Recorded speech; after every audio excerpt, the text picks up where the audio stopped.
Srimad-Bhagavatam, Canto 1, Chapter 18. Maharaja Parikshit cursed by a Brahman boy. ब्राह्मण बालक द्वारा महाराजा परीक्षित को शाप. పరీక్షన్ మహారాజునకు బ్రాహ్మణ బాలుని శాపము. టెస్ట్ 32. తస్య పుత్ర అతి తేజస్వి విహారం బాలకార్బకై రాజ్ఞా అగం ప్రాపితం తాతం శ్రుత్వా తత్రి ఇదం అబ్రవీత్.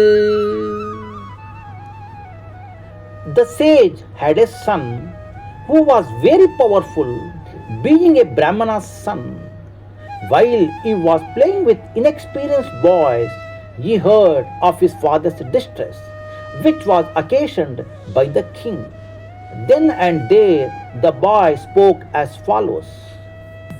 उस मुनि का एक पुत्र था जो ब्राह्मण पुत्र होने के कारण अत्यंत शक्तिमान था.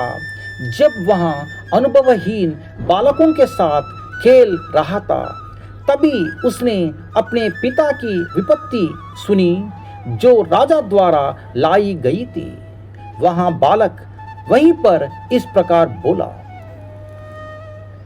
మునికి ఒక బాలుడు కలడు. బ్రాహ్మణుని సంతానమైనందున అతడు తేజస్వి అయి ఉండెను. తోటి బాలులతో ఆటలాడుచు అతడు తన తండ్రికి రాజుచే సంప్రాప్తించిన కష్టమును విని వెంటనే ఇట్లు పలికెను.